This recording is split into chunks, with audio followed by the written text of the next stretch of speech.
Greetings.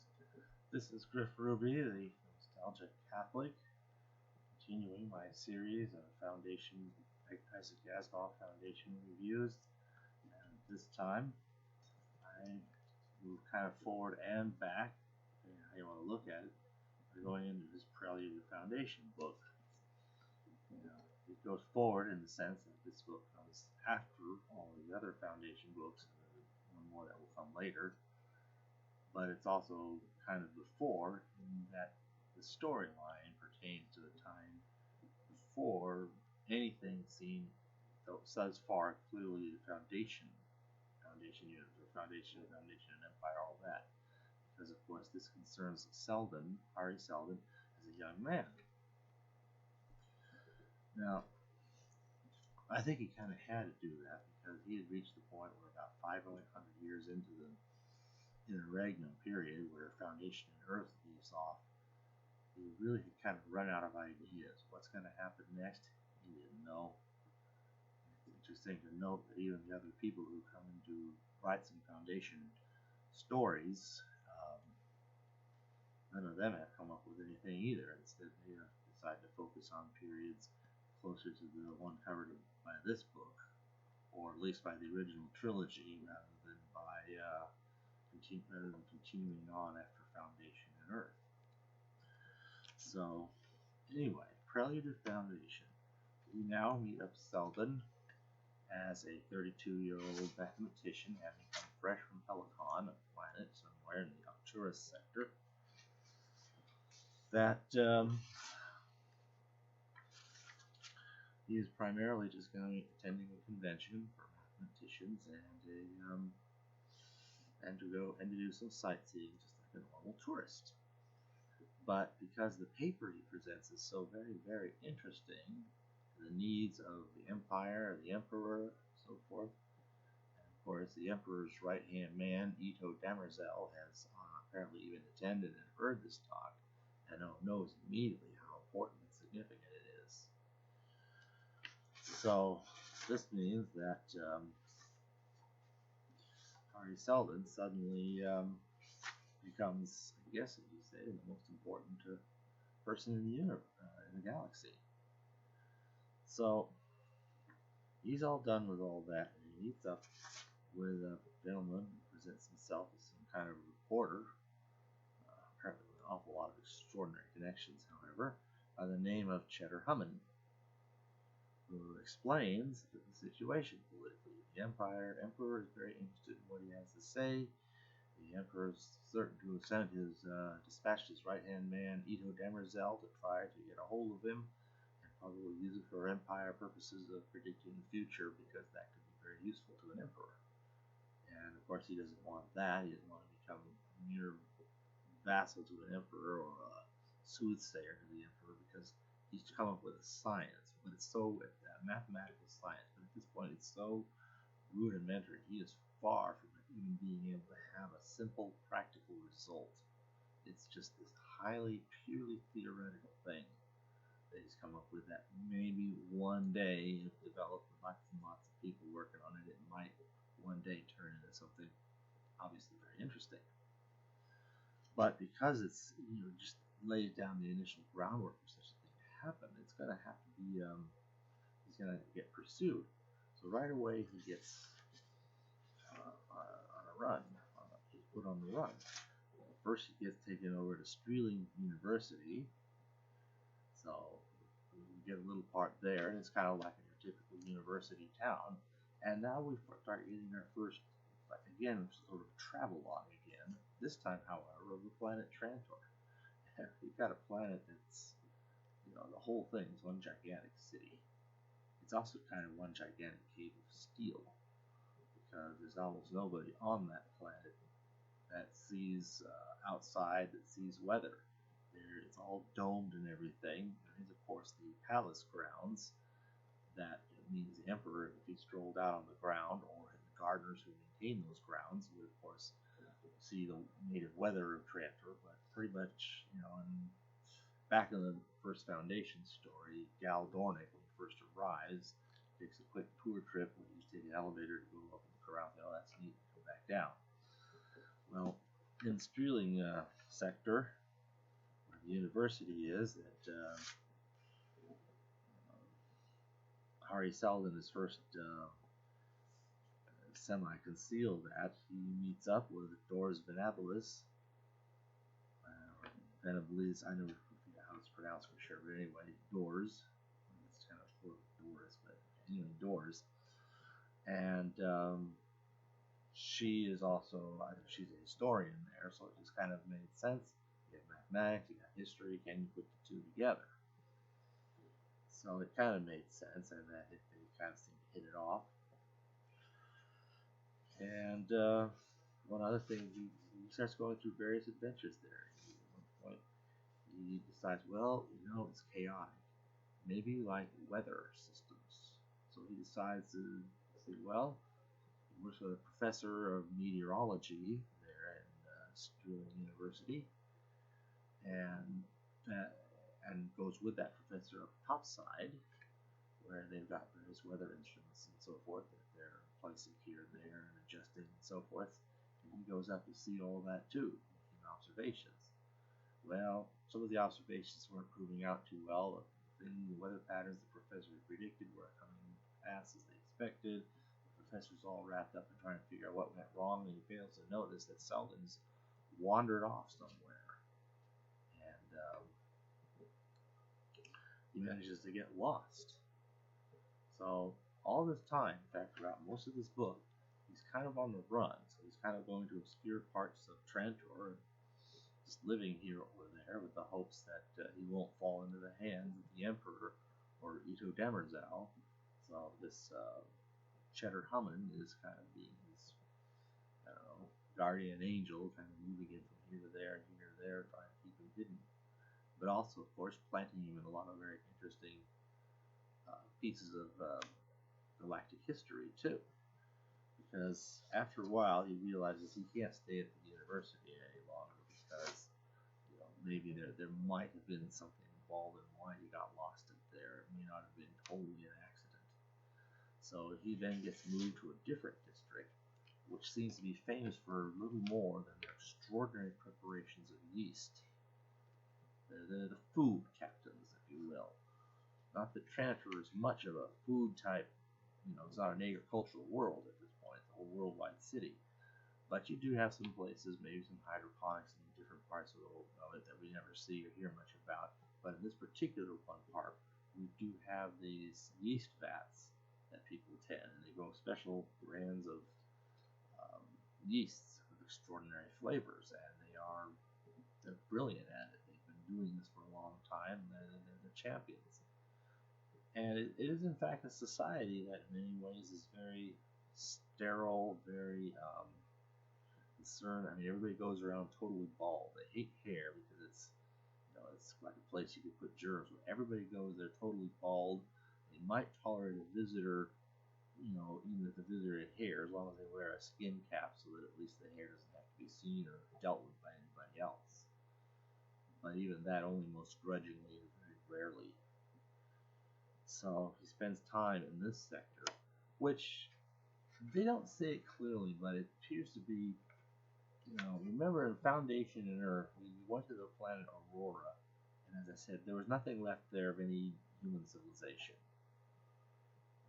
Dangerous circumstances, but not going to any human life there, or robotic life. That's gone. However, the Aurorans don't appear to have actually died out. I think the Aurorans eventually became the Mycogenians, because at some point they're seeing all these footages of the world as they once knew it on Aurora, their sacred place. But he spends time in here, and of course there's the all-important book. He told me this book would have a lot of really important stuff, about the history of the galaxy, and maybe it might bring us back to those early days. And he's thinking, maybe if we can find, go to the origins of the galaxy, humanity, kind of search for Earth again, but not quite under that name, but at least an earlier part of galactic expansion. Spacer Worlds would have been a good model, I suppose. He could have maybe come up with something he could look at to apply his equations and see if they made any sense. But unfortunately, we finally gets to see inside the book that the Mycogenians have and carry it around like people carry Bibles or something. Turns out the book is a little more than a cookbook. So, of course, if you're looking at Mycogenian recipes, it's probably not something to be despised, but how many of us actually sit down and read cookbooks? I mean, if you're going to prepare something, you find the recipe and you use it, but it's not, I for one can't picture somebody just sitting down there and just calmly, whiling away the hours reading through a cookbook. I mean, I can't imagine anything more boring. And unfortunately, that is what the Mycogenian book turns out to be. He next decides to try to penetrate into into their sacred place, and because in there's a robot somewhere, and you're thinking, well, a robot might be able to say something, know something, be something that in some way might be helpful. But whatever they find is not useful at all. And we get more of this personal idiosyncrasies where he meets up with this one girl named Raindrop 43, I think it is. What are the numbers he hangs around with? Yeah, Raindrop 43. And she's suddenly like getting off on him, seeing his hair, and it's like, and then later, no, that's an act, and you're kind of left wondering, it's like, why are we getting into this? Not even relevant to the story, in my opinion. But at any rate, he gets to see the book. He gets to the Sacratorium. He even manages to get to where they have all these videos always showing of the old world that someday they'll get to again. They won't. And from the description, it appears to be glimpses, footages of old recordings of the planet Aurora when it was alive. So that's kind of an intriguing thought, actually. But they're just kind of more propaganda purposes, and there's no real history there, how it got founded and when, what the different worlds were, and what different historical events. All that's gone. There's just these movies. It's as if all we knew of 20th century Earth was all these pictures of people having fun in Beverly Hills style swimming pools and shopping centers and such footage like that, parks and people walking in and out of museums and busy streets and things like that, and that's all you know. What's that going to tell you about a civilization? How it got founded, how it grew, how it decayed, how it did all the different things that seldom would have been interested in. So it's kind of useless. So he gets up into the little area in the Sacratorum, what do we call that place here? Sacratorum. And the robot is a complete disappointment. It might as well just be a mannequin for all the interest it has. And finally, he just can't stay there anymore, so now he gets shipped to another place, which turns out to be the heat sinks. Well, apparently Trantor derives a lot of its power by geothermal energy, so they dig way down. There's still lots of heat in the planet core, and then there's other areas where the heat is met with the coldest space and use that as a source of energy. So the heat sink department, and it's, I don't know, let's just say kind of the Tijuana of Trantor. With the way people look, kind of swarthy, dark-haired, loaded mustachios, Mexican and everything but name. I hate to say it, but it's just what it is. But at any rate, he meets up there with Hugo Amaral, who is this heat sinker, but aspiring to be a mathematician.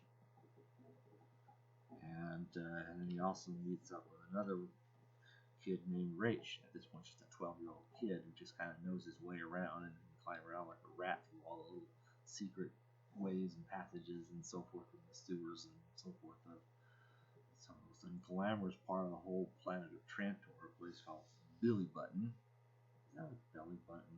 Oh, okay. But at any rate, he meets up with these heat sinks, picks up the young boy that becomes like a son to him, as a matter of fact, and the older person, well, not older, older than Rach, but not as old as Selden. He becomes one of his chief mathematicians,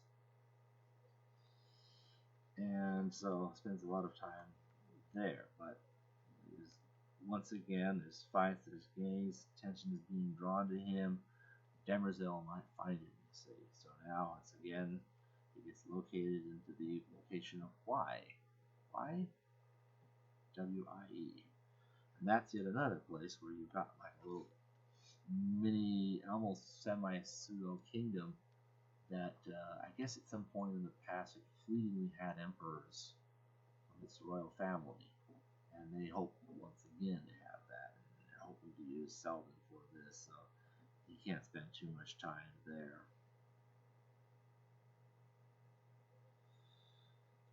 So I'm not giving anything away, but I think it brings up a little bit of robotism.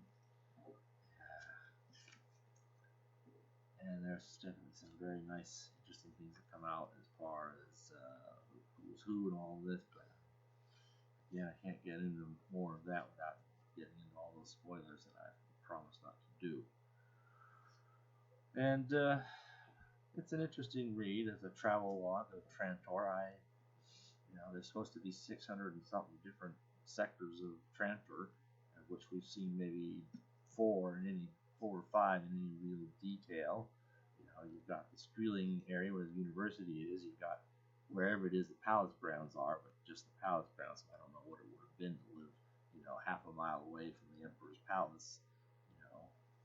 Maybe like the people living in Washington D.C. or something. And I don't mean all the fancy buildings and the White Houses and the fancy places where the congressmen go. I mean the ordinary folks who go back a few streets, and see some less glamorous parts of Washington D.C. Maybe it would have been like that. But anyway, with the palace ground view on that university area, again, pretty much just the immediate university town area. And then, of course, the Mycogen area. That's 2. The Mycogen is 3. The heat sink is 4. Y area is about 5 different parts of, and I guess the top would be considered kind of something else because, top side is pretty much the same in any part of Trantor. Very different from everywhere else because the only place that isn't crowded is all get out. So you could say he's seen really about 6 categories of place in Trantor, and there's still 600 others we don't even hear the names of. So one has to wonder what Trantor would have been like to have seen more of it. But we get enough there. That's kind of intriguing. And of course, once again, we get to pick up all these threads from some of these other stories of his, because we get to see what became of the people of Aurora. We get to see what became of some of the people. Well, some of them are on Comparellan, but some of them are on the heat sinks. It's kind of a relationship or a nexus there. So that's also kind of neat. But it's also neat just to see Hari Seldon as this young guy and watch his ability to do psychohistory go from this very, very theoretical, abstract thing that he doesn't for a moment believe he'll ever see realized into something practical. Finally get to the point where, maybe I can start doing something with this. Maybe I can go somewhere with this. So that's kind of neat. Anyway, that makes his next